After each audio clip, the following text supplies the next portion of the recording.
Okay. Good evening, everybody. Thanks so much for joining the session. And I'll start with giving you a little bit of background on myself and Bharosa Club. So I have worked my entire career in financial services, and the bulk of which has been actually on the investing side. So, one of the most interesting things to me as our focus has shifted towards helping people make personal investments has been, once looking at the data is actually very clear that simplicity wins and complexity loses in the market. So you guys may be on this call thinking that you're at a massive disadvantage versus the so-called experts in the financial markets. And what I'm here to tell you guys is that you're actually not at a disadvantage. If anything, you're at an advantage because you are naturally going to tend towards favoring a simple philosophy in your investments because you guys are new at this. And when we look at the data, it's very clear that actually the simpler the portfolio, the better the performance. In fact, 80% of the portfolios we've analyzed at Bharosa Club, and now we've analyzed about 400 plus crores worth of corpus size, 80% of which fails to beat an extremely simple investment strategy. So the good news here is you guys are actually at an advantage, not a disadvantage. So my goal here is to give you a framework of how to think about investing and to improve your comfort level, confidence, and decision-making going forward.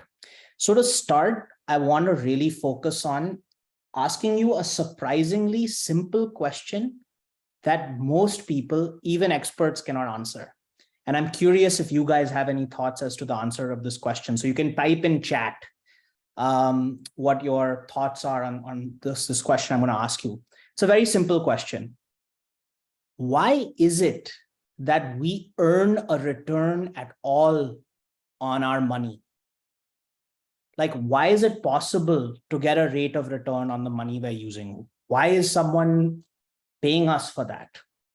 So curious if you guys have any thoughts on that. Put it in chat.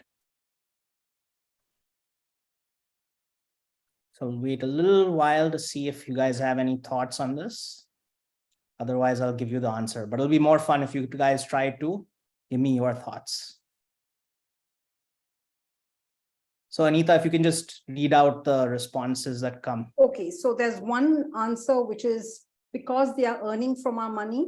And the second answer, which is time value of money. And the third answer, which is the bank can earn higher interest by loaning it out to others. Yep, you guys are bang on. All of these answers are getting at the right concept, which is actually something that intuitively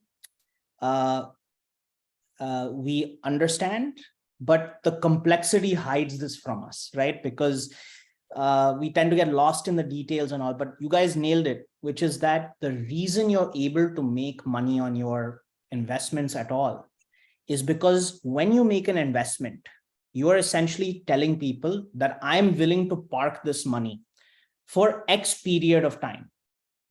In return for parking that money, someone else can use that money, and that has value to them. So for example, a very trivial example to kind of explain this is, let's say your friend comes to you and he wants to open a new store. He needs money to open a new store.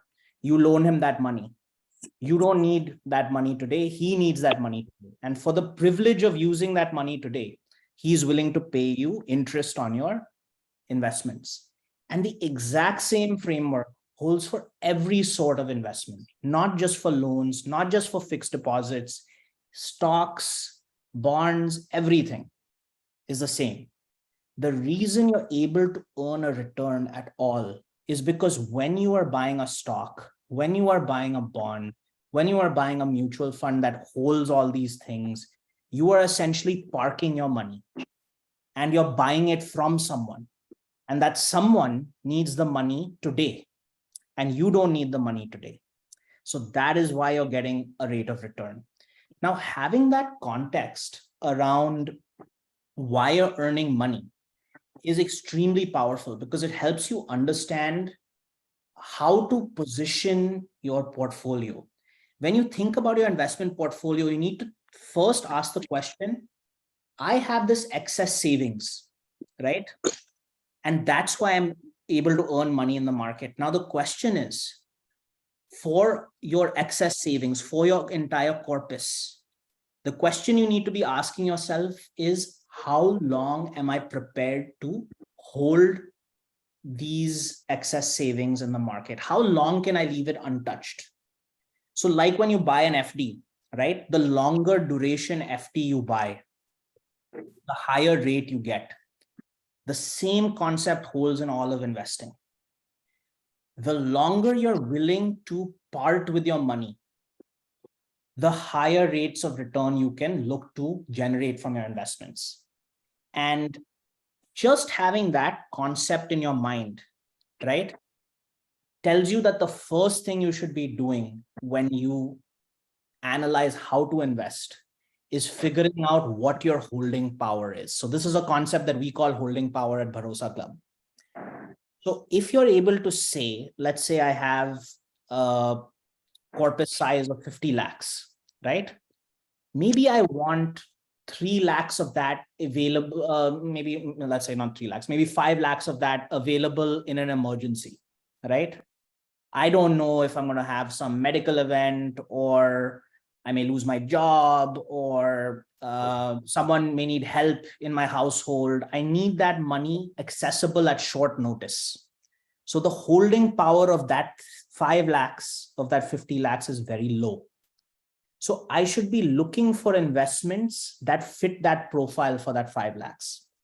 Now, what about the other 45 lakhs? I have to go through the same process of understanding what my holding power is for all of the remaining 45 lakhs, right? And then basically partitioning my money in terms of when I need to access it.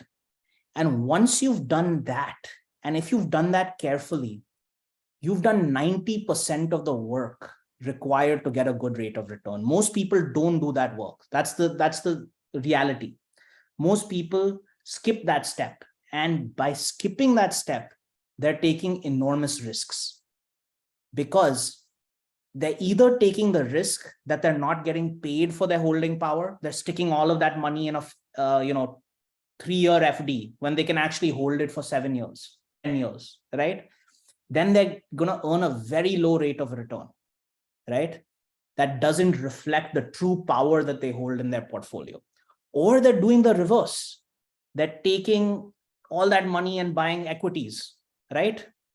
And taking the risk that they can sell that equity without taking a loss over a short period of time. And that is also a huge risk. So the secret to basically investing right, and 90% of the game, is figuring out, how do I figure out my holding power? And the process is very simple. You just go through your corpus and you say, how much money do I want to reserve for each holding power bucket? So I'm going to actually make this a little more practical now. So on our website, we actually have a tool that helps people do this. It's called the Investing Playground. So Anita, if you can bring it up and share the screen, we can actually look at some numbers. So this is the playground that I'm referencing, and it's available for free for anyone to use. You just need to sign up, and you can click on our playground invest tab. And this tool helps you understand the implications of partitioning your money according to different holding periods.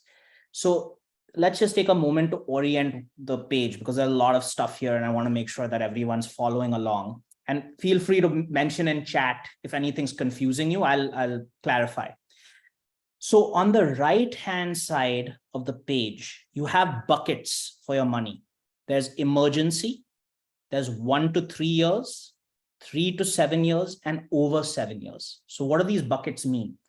This means essentially the pools of your money that you are willing to park for the length of time mentioned in the label. So emergency means I'm not willing to park this money for very long at all. I want to be able to withdraw it on short notice and be confident that I'm not going to lose money on it. 1 to 3 years means I'm willing to park this money for between 1 to 3 years, right?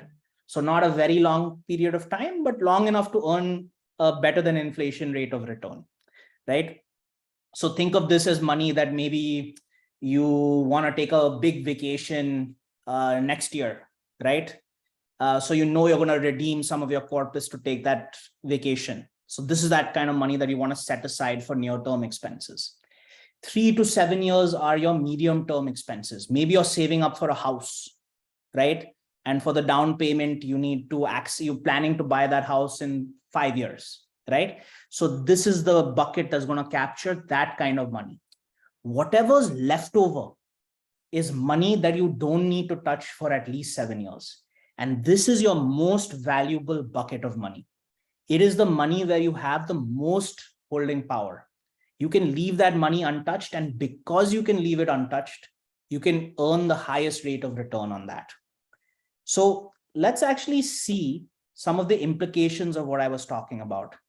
So I want to show you the implications of not doing this exercise and being lazy about it and just doing what most investors do, which is skip this step, right? So let's say you have someone that says, all this investing, I don't want to really focus on it. It's too difficult.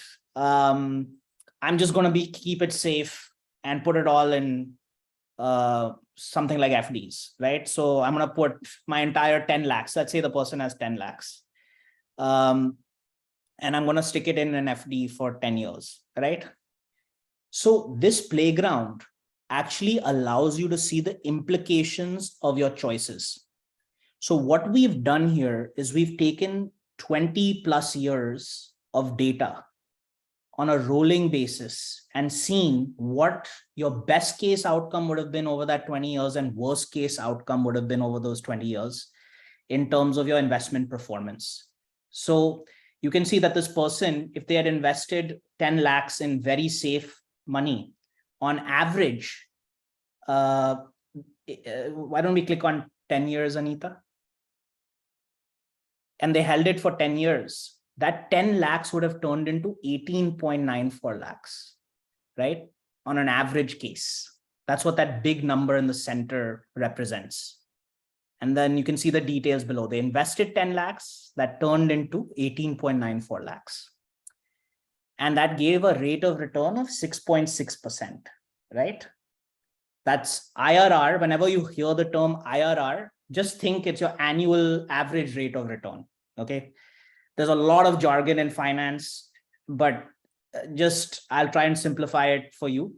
IRR, think average annual rate of return. So that's kind of the rate they're getting on their money on an average case. How good could it get? That's the number below. In a best case, that could be 7%. How bad could it get? It could be 6%. So they're taking very little risk. Average, they get 6.6. Worst case, they get 6.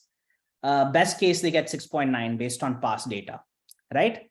So this is a very safe investment. And it looks pretty good. Hey, I turned 10 lakhs into 18.94 lakhs. But now let's say that 10 lakhs was invested in equity. So in the over 7 years bucket. So this is the reverse problem. Someone says that, oh, I'm a genius. I don't need to do all this. I'll just put it in the stock market and, we'll be totally fine, right? That 18 lakhs turns into 33 lakhs if you invest it all in the longest bucket over 10 years. So that is a massive difference in wealth, right? So while the 18 lakhs looked good, in contrast to what you could have earned if you put it all into the longest holding period, now it doesn't start to look good. Okay, so should we just put all our money in this 7-year bucket and go to sleep? The answer is no, because if you need to access that money sooner than 10 years, the math starts to change. So if we go to the playground and we select 1 year, what would this look like in 1 year? And if you look at the how bad could it get, you could lose 60% of your money in 1 year based on the past data, right? And this is where the concept of holding power comes into play.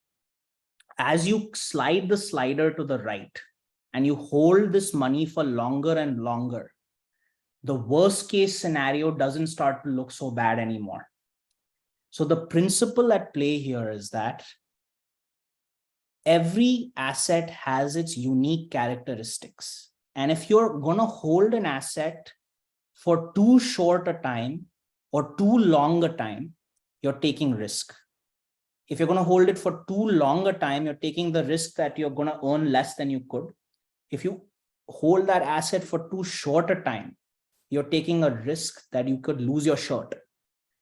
So what we've done in the playground is essentially helped you partition your money and find investments that are appropriate for you.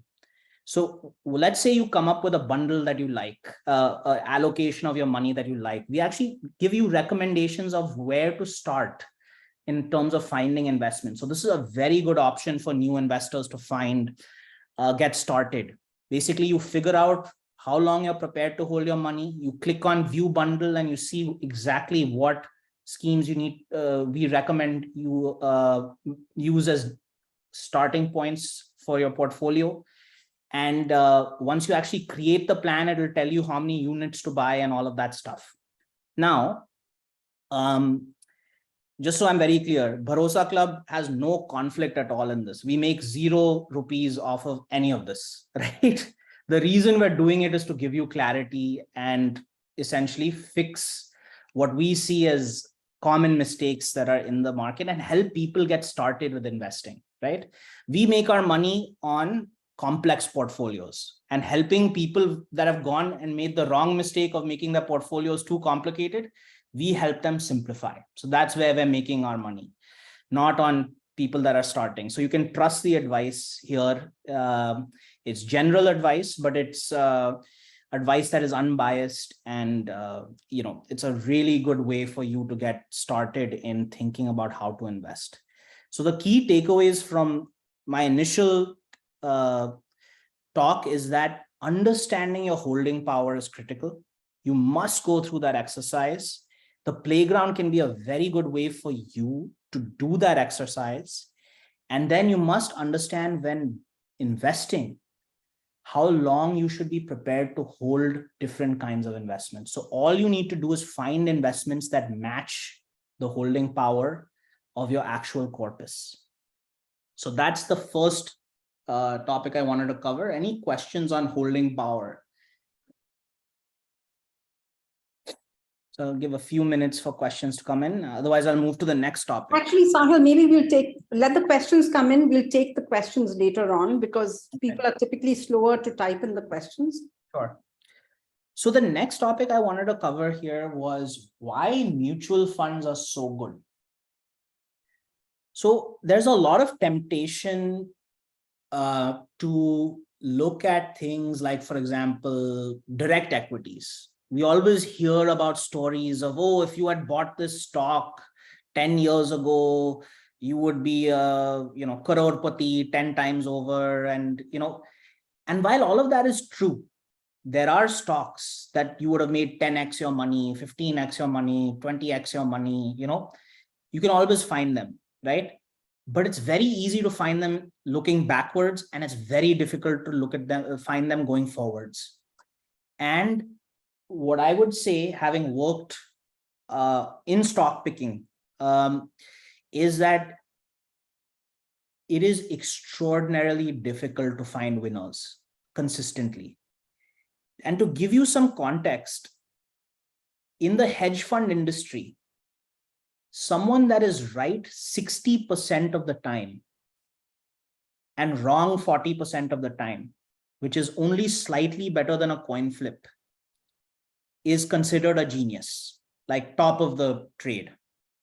So that should give you an inkling of how difficult it is to consistently find winners. The market is very, very smart nowadays. Information is available to everybody and disseminated quickly in the market. While a stock may look very good, you may think the prospects are very good for the company. The reality is the price probably already reflects that, right? And so my biggest piece of advice to newcomers to investing is do not follow these stock tips that you get from your friend or from WhatsApp groups or CNBC or wherever, because the person may actually be good at what he does, but even if he's the best in the world, he's looking at a 60% success rate. And if you choose to follow one of his tips, you may be the unfortunate person that's picked the 40% one and not the 60% one, right? And stock investing is incredibly difficult. The best advice I can give you is when you make an investment for your longer holding period buckets, okay, so your 7-year money and all that stuff, ask yourself a simple question. What would I do if this investment went down 50% tomorrow? And if the answer is I would panic and sell, do not invest in that, because that is actually a reality. You know, I can give you many examples in my career of things like that. So for example, I had invested in a company called UPL, okay? And it ended up being a very good investment for me, but only because I had the conviction not to sell when it went down 20, 30% in a matter of days. There was an accounting scandal that broke out at the company. The stock got hammered. And you know, unless you really understood the company like I had done a lot of research on it. It was very difficult to actually say, you know what, all this news is rubbish. The company is going to recover, right? And that's the mindset you need if you're going to dabble in individual stocks. It's very, very difficult, because while it worked out for UPL, then many stocks where it went to zero, right? Companies go to zero, but markets don't go to zero. And that's the advantage of a mutual fund. When you invest in a mutual fund, you're not just investing in a single stock or even 5 stocks. Most mutual funds are very diverse and invest in a group of companies. While any given stock could go to zero, it is very unlikely that a diversified mutual fund, all of its investments will go to zero. Even during a time like COVID or 2008 recession or any Great Depression, nothing went to, no entire market went to zero, right? And so you have the ability to say, you know what, it's down 20%. I'm going to hold it because I'm not worried that something specific is going wrong with India as a whole. You know, maybe a few companies, something's going wrong, but the mutual fund is diverse. The other big advantage of mutual funds is they're regulated. So a lot of press has come out in terms of things like small case. You know, small case is basically a basket of stocks that people manage for you. Now, that has a couple of disadvantages. One, mutual funds, when they buy and sell stocks, they don't trigger tax for you. When someone is managing stocks for you, every time they buy or sell, they're triggering a taxable event for you. So your taxes go up. So mutual funds have a benefit there that they're shielded from tax when they transact. The second big downside with small case is that it's not regulated nearly as well as mutual funds. SEBI has extensive rules about what a mutual fund can invest in and what it can't invest in. So when you're investing in mutual funds, if they say they're going to invest in X, SEBI makes sure that they actually invest in X and do not deviate over time. That is something that's very powerful, because a lot of times with smaller managers, they may say, you know, we are investing in large caps, but they're actually investing in small caps, right? And who's going to police that, right? So with mutual funds, you know that there is a regulator watching them very closely.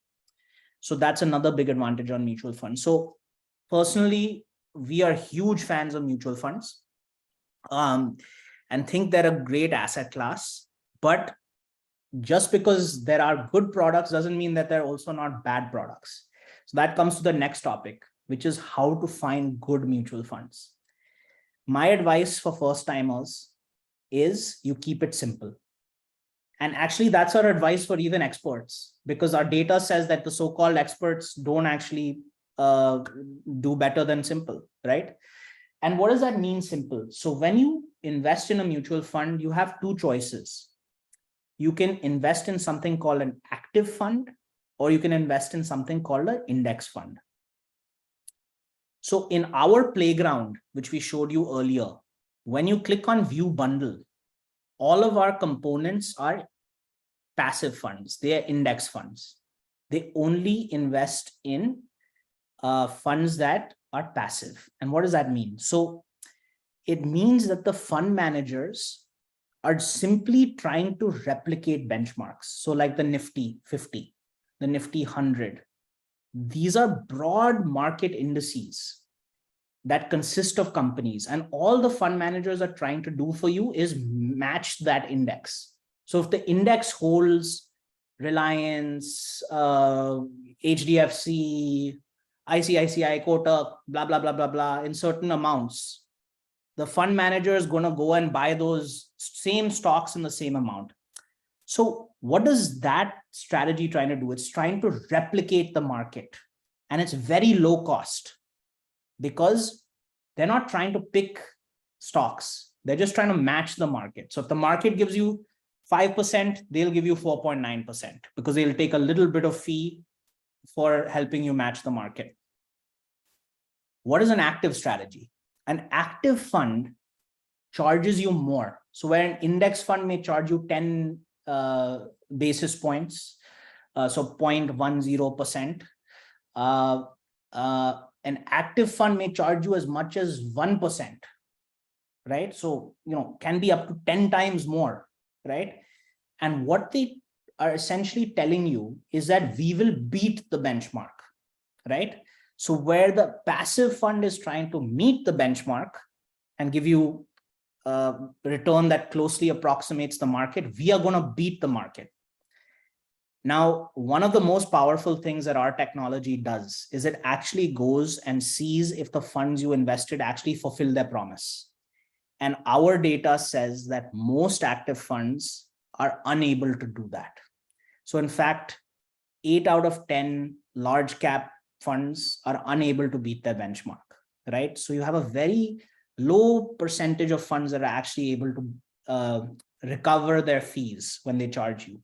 So what does that mean for a new investor? It means that if all you do is do your holding power correctly and invest in index funds, you have a very healthy portfolio.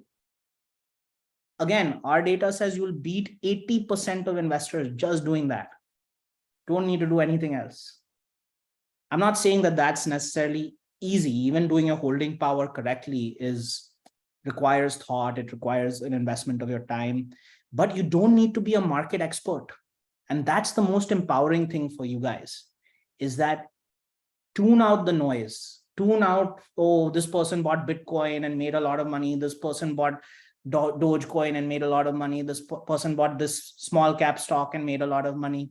They're only telling you their successes. They're not telling you their failures, right? So you just keep it simple and you're going to do better than most people. And this will guarantee that you don't fall for any scams or anything, right? If you just keep it simple. So that was on the active versus index side. Anita, anything else that we wanted to cover before you give concrete advice on how someone can get started? No, I think that's it. So maybe I'll just spend a little bit of time on how a person can get started. So we on our website, if you create a login and you say, I've never invested in mutual funds, you'll get a very, very simple offering for you, because most of our offering, like Sahil says, is for people who have investments in mutual funds, and we help them analyze whether what is good, what is bad, and what is ugly. But if you do click, I have never invested in mutual funds, you will get 4 apps or websites that you can get started from. The reason we chose these four, and we have no relationships with these four, is that they enable direct investing, which is a little better for you, a lot better for you than regular investing. Basically, if your mutual fund that you hold has the word direct in it, you are not paying hidden commissions, and it helps you a lot in terms of your returns. So on this website, we've given you very simple ways to get started. And in my opinion, for first timers, the best way to learn is by getting started. And you see the first fund that we listed over here, Naveen Nifty 50 Index Fund Direct Growth, the minimum SIP amount is 10 rupees. Okay.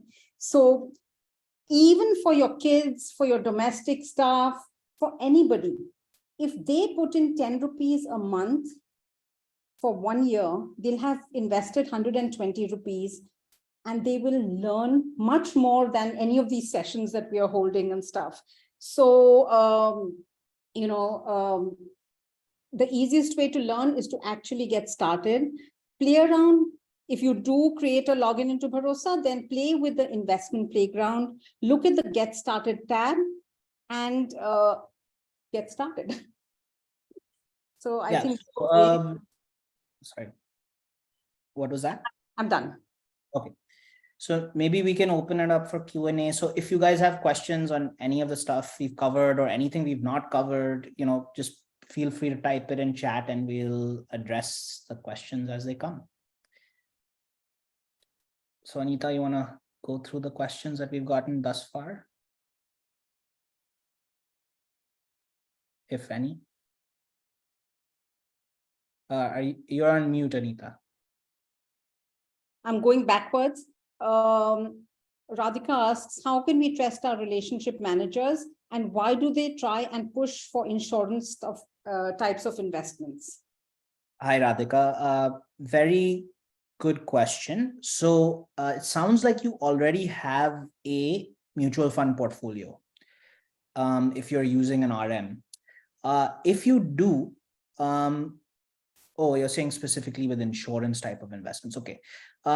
So no, both. She's talking about really both. It looks both whatever investment she has and whatever they're trying to push. Okay. So if you have a mutual fund portfolio, then Bharosa is focused on answering this question, which is, how do we give you data to see if your advisors are doing good stuff or bad stuff? Before Bharosa came along, there actually was no way to do that, right? We've actually created a software that helps people analyze the data. So we go through every decision that advisor made, and we essentially see if they're adding value or subtracting value from your portfolio. So if you have mutual funds, first thing I would say is upload them into Bharosa.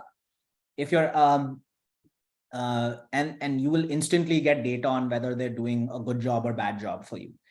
So that's on the MF side. Now on insurance specifically, our view is that insurance should never be used for investment. We know that it's very common, right? So a lot of insurers have these ULIP products which bundle together life insurance and investments. Our advice is stay far away from them. And the reason why is when things are bundled together, it makes it very hard to assess how each component is doing, right? If someone bundles two things together, you have no idea if you're getting cheap insurance or expensive insurance because it's bundled with an investment product. And because it's bundled with an investment product, it's also very hard to measure the performance of the investment. Are you getting a good investment product or bad investment product? So our advice going forward for you is that in general, you want to keep these things separate. So if you want insurance, buy a term policy. If you want investment, go towards a mutual fund. That way you'll be able to measure how good a job each is doing at the function you've hired them to do, right? But don't try to commingle the two. And it's a common problem that we see. I mean, obviously, ULIPs are very, very highly penetrated. And but in general, these policies have not worked out to be good investments. Hi, Sahil. Thanks so much. And thanks a lot, Anita, for both your time. Sahil, just a quick question. So why do RMs push for these ULIPs and life insurance? Why are they always pushing for it? That's what I'm trying to understand. Yeah, so that's a great question. So essentially, RMs are compensated. My guess is that you don't pay your RM anything. Would that be correct? Yes, I mean, I don't know because I'm just simply going on with Citibank. So the RM says Exactly. my advice, but they constantly push ULIP. And I have a Rakhi brother who's knowledgeable in investing. He's always told me stay away from it. But Yeah. I find RMs pushing for it. Yeah. So when you do not pay someone, you have to ask yourself the question, how is this person making money? And how they are making money is going to dictate what they're pushing and what they're not pushing. So essentially, when an advisor makes money off of a commission that is implicit in your return, and you don't actually take your wallet out to pay the person, you should be a little wary because of the quality of advice this person's getting.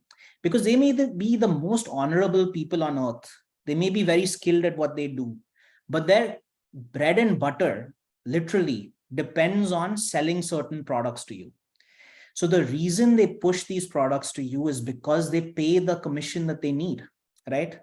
So if you did the right thing for you, this person would not make the money that they want to make, right? So they're going to push you towards products that are commission driven. Now, the best case scenario is you have an honorable RM, in which case he's pushing products that may not be terrible for you, but they still will not be in your best interest, right? Worst case scenarios, you have someone disingenuous, in which case they're pushing the most expensive products to you. And that because that's what the manufacturers are interested in selling, right? So our general advice is don't trust RMs, okay?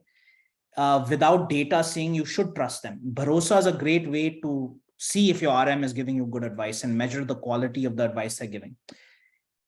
If they are giving good advice, monitor it. And with Bharosa, you'll be able to do it. And you'll have a good second set of eyes that they're doing the right thing. The best case scenario is you start getting more knowledgeable of these things yourself, but you may not have the time to do that. Outside of that, we would suggest you try to get an advisor who operates on a fixed fee, if you can afford it, okay? So the reason why is they no longer make money off of the manufacturers, they make money off of you. So now you are paying for advice. You're not, the manufacturer is not paying for sales. So you no longer have a salesman, you have a true advisor. And again, you can use Bharosa to monitor if the guy is giving you good advice or bad advice. So that is my recommendation on how to move away from these types of people. And by the way, banks are the worst offenders. All of their RMs work off of commissions. And our data supports that. If you actually look at the performance of bank RMs, it's not great. Any other questions that have come? I don't think so, doesn't look it. Anyone else with any questions? Well, there are questions Where? in the chat. So one is, hope we'll get a recording. Yes, that Yes. Ujjwal answered. And then there's a question, is a MF better than an SIP? Okay, so is an MF better than an SIP? So an SIP is simply a systematic investment plan. So it's a way of investing into anything. It could be a way of investing into an FD. It could be a way of investing into a mutual fund. It could be a way of investing into a stock. So MF and SIP are not really the things to be compared. It's just a way of investing in that asset. I think the real comparison you could make is it better to do an SIP or invest at one time? So is it better to invest, let's say you have 10 lakhs. Is it better to invest all that 10 lakhs at one time? Or is it better to dribble it over time into the market? I would say it's a balancing act. You don't want to spread the investment too long because you start missing out on potential returns. But there is an advantage to spreading it over a reasonable amount of time. So I would say anything within a year is a healthy time frame to spread stuff over. Once you start getting outside of a year, it's probably too long. But again, this is my general views, right? You could disagree with it. Okay, there's another question: is Bharosa a tool or is it a MF house? Bharosa is a tool. So, so we don't offer our own mutual funds. Our whole value add to people is we want you to have the data to make better decisions for yourself. So like Radhika was asking about, how do I know if my RM is doing a good job? We give you the data to answer that question. How do I know if my mutual funds are good? We give you the data to answer that question. So you've never had the data before, now you do. So that's kind of what we try to do. And for new users, it's how do I create a portfolio? Never had the data to figure it out, now you do, right? And our whole wager is that new users, the reason we're free for new users is that we think that mutual funds are underpenetrated in India. They should be bigger. And eventually we hope that these new users have a good experience and eventually become paid users once their portfolios become more complicated. Yeah. Then there's a question that... Okay, there's a question, how do index funds compare with sectoral funds in terms of returns? For example, defense company fund or mid-cap or small cap fund? Yeah, so great question. So what I would say here is that when are sectoral funds good? And when are broad-based index funds good? Because by the way, there are index funds that track sectors as well, right? So I'm going to change the question a little bit to be, when is a broad fund good and when is a sector fund good? Because you can find index funds that track sectors. So if you have a view that you want to express, let's say because you guys are in the defense area, right? Maybe tangentially through your parents, but maybe it's a sector that you understand, right? Maybe it's a sector that you have a view on, right? Maybe you think it's a good time to be in defense, right? And sectoral funds are good when you want to express yourself in your investments. They are bad when you don't have views that you want to express because they're more expensive and they're riskier. What is the risk that you take when you invest in a sector fund? The risk is that you pick the wrong sector, right? Your portfolio may do excellent if your sector does great, but it may do terribly if the sector does badly. When you invest in the market as a whole, you remove that risk, right? And so my advice is stick to broad indices unless you have a specific view that you want to express, and don't bet on that sector with all your money. You should be humble and realistic and only invest in sector funds for a smaller portion of your portfolio. And the amount that you should look at is based on how confident you are and how knowledgeable you are of that sector. Okay, I don't think there are any more questions. So, Anita, I think there are some questions in the chat which you answered in the chat, but Yeah, but they should be answered on you are the... not looking at chat. So maybe you should... I'm trying to see those what. questions. So there's one question from Leela Deshpande on, Yeah. are there funds that help bring down income have already moved to growth? Does a pension fund help? I'm not very sure of the thing, but maybe it's something to do with having to reduce taxes, therefore reduce income or something like that. Are there funds that help bring down income?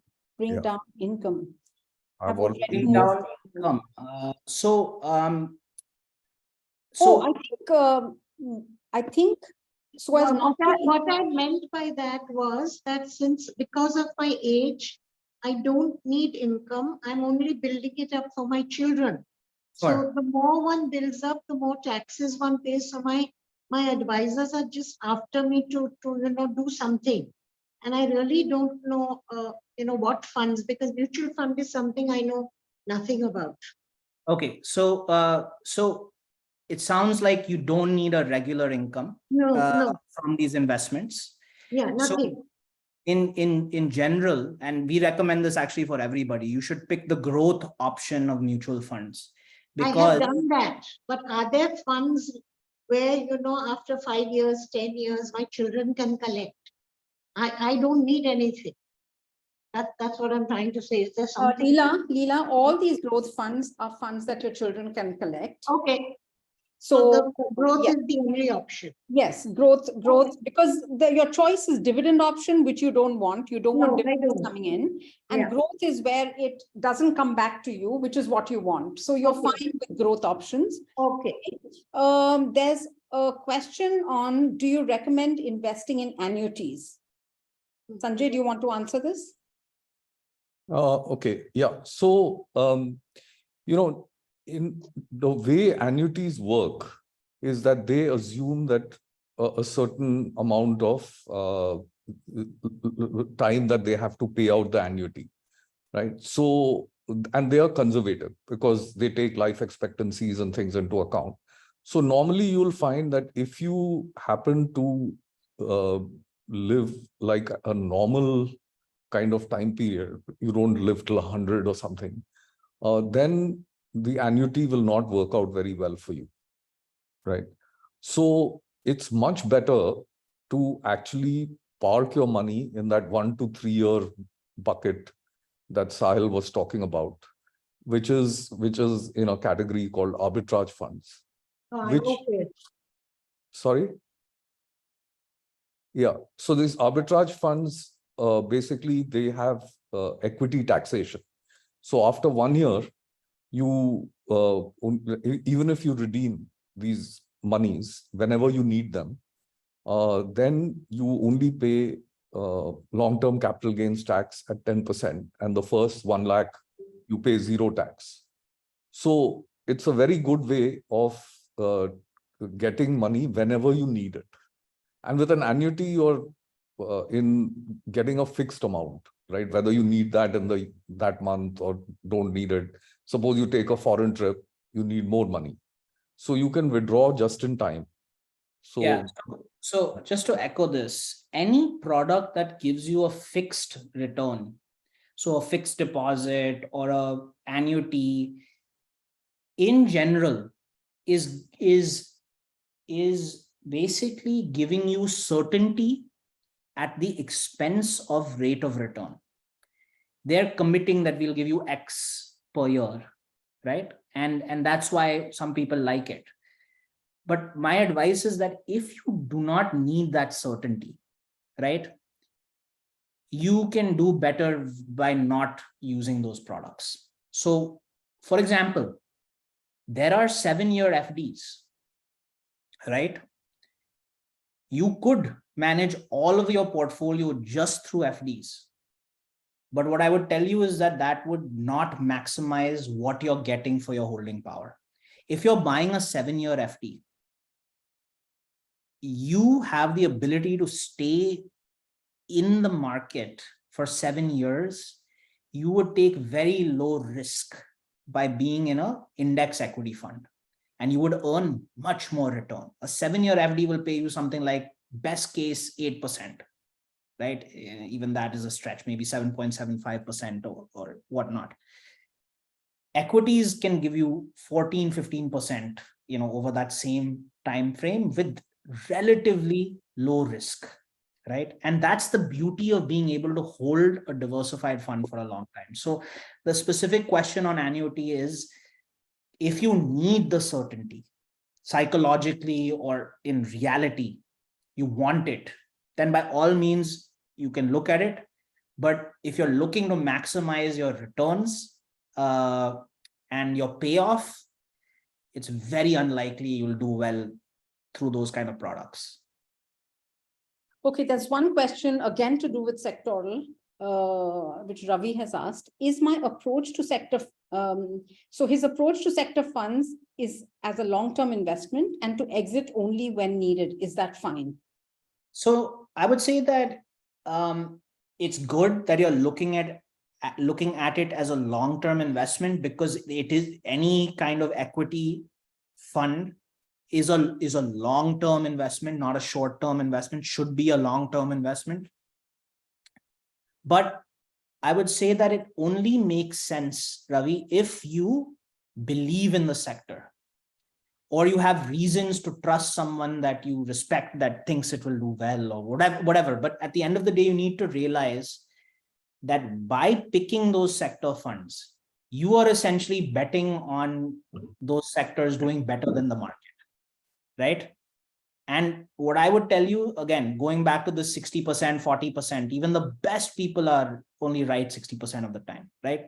So what I would say is it makes sense if you're doing it in a small way and you're doing it because you have reasons to believe the sector will do well. If not, then a index fund is a wonderful alternative, where you're not taking that. A broad index fund is a wonderful alternative where you're not taking that risk. What about liquid funds? What funds? Liquid. Liquid funds. Okay. Yeah. So liquid funds are great. I mean, they're very good funds for parking short-term money, right? The reality is all of these categories, overnight, liquid, FDs, they are very good for capital preservation, right? You want to preserve as much of your corpus purchasing power as you can, because you have inflation, rising prices, and all of that. And these funds will help you do that, but they will not help you create wealth. So liquid is a good option to consider for your emergency money. Our recommendation is overnight, but liquid is also a reasonable alternative. Yeah, I just wanted to say that, if you're talking about large sums of money that you want to keep safe, then because of this last budget, there was a change in the budget, which, because earlier, if you had money, say, in an overnight fund and you held it for 3 years, then you could index it for inflation. But that has changed. Now you can no longer do that. And on FDs, for instance, you're paying tax on the accrued interest. So even if you do not redeem, you pay tax. But in this arbitrage fund that I was talking about, you can hold it for 10 years. You'll pay zero tax. And when you redeem it, unless the tax rules change, you will only pay 10% on the gain. And the first 1 lakh will be grandfathered. So you pay zero tax. Just keep that in mind. Yes, your investment shouldn't be driven totally by tax planning, but tax is an important consideration because it's an expense. Yeah, what I would say with those kind of categories, your gains are not going to be very large in any case. So as just another point on what Sanjay was saying, tax for that reason also shouldn't be a massive focus. But yeah, our recommendation would be, rather than focusing on liquid versus overnight versus this versus that, it's the best time investment you can spend is figuring out on how to maximize your 7+ year bucket. The more you can allocate to that bucket, the better your returns are going to be in a quantum fashion. So really sitting there and analyzing, do I have enough money in my 7-year bucket? And do I really need the rest of my corpus sooner if it's not sitting in that 7-year bucket? Okay, there's a question on what is an RIA. So let me just explain this. An RIA is a person who's registered with SEBI. SEBI is the financial services regulator, is registered and is closely monitored by SEBI. So there are a lot of reporting requirements, etc. And is licensed to give advice. Now, most people refer to their banker, there's so many other people who you could buy mutual funds from. Those people typically earn through commissions. So you don't pay them a fee, they earn for commissions, which sounds great, like I'm paying nothing, but it goes away from your returns. So in general, so they invest in regular funds, not in direct funds, but a SEBI RIA will put you into direct funds. So that's the difference. So when I was saying find a fixed fee advisors by definition are RIAs. You will not have an RIA that is not a fixed fee advisor, and you will not have a fixed fee advisor who is not an RIA. So the reason there is an advantage to using an RIA is you know exactly what you're paying in. A lot of people think they're not paying their advisor. They are, they just don't know how much they're paying, and they don't know how that person's earning and what that does to the quality of advice they get. With the RIA, you know, I'm paying you X. Are you delivering me value of Y, which is greater than X? You can answer those questions. So I just want to say that, there are only 800 active advisors all over India, RIAs, right? So people don't know this term. And people don't want to become RIAs because they have a fiduciary duty. A fiduciary duty means they have to act in the interest of the customer and not take commissions and not act in the interest of the customers. So there are less people who want to do this, right? Because surprisingly, a lot of customers don't want to pay for advice, right? So it's a very funny situation. One of Bharosa's biggest aims is to change this. And so we will be releasing data on advisors at some point to help people find good advisors, good fixed fee guys, and that's going to be something that we'll release later. Okay, there's one more question. No, so just one thing that, if you went to a doctor and the doctor told you that, look, you don't have to pay me any fee, but I will refer you for these tests, the various tests and all that, and I get commission from that. I don't think you would want to go to that doctor, right? So that's what people are doing with advisors. Okay, Anita, sorry. Okay, there's one question that got missed out, which is, can you explain the concept of a balanced hybrid? Okay, there's a lot of concepts: balanced, hybrid, regular, and growth. Yeah, so this is a really good question that S. Roy asked. I'm not sure what S is, but thank you for asking the question. Very, very good question. So regular is a form of the scheme.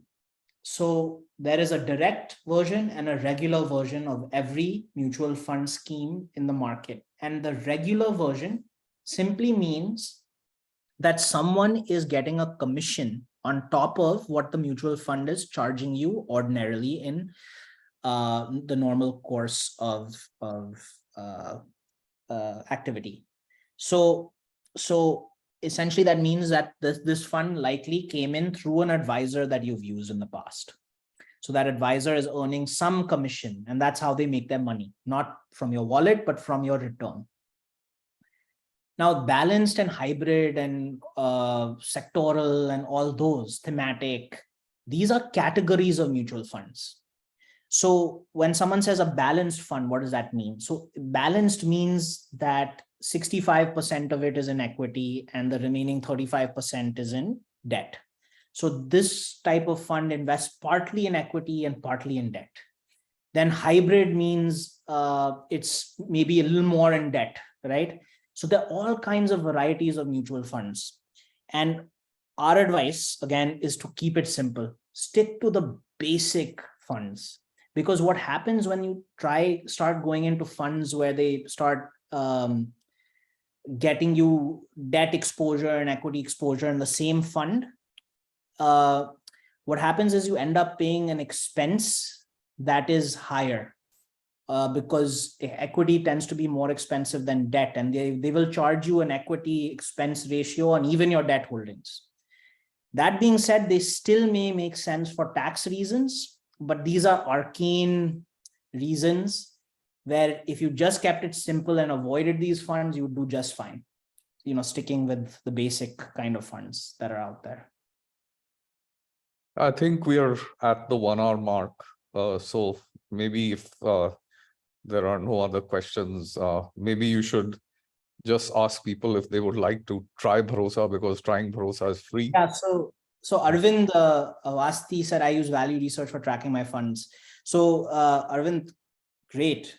That's awesome that you're using something to track your funds. I think what makes Bharosa different is the level of analytics for existing mutual fund holders. So would be really interested if you tried it and gave us your thoughts on how you think it compares to value research. You can try it for free. So would love if you gave it a shot and let us know. Okay. All Okay, right. I'm going to stop the recording.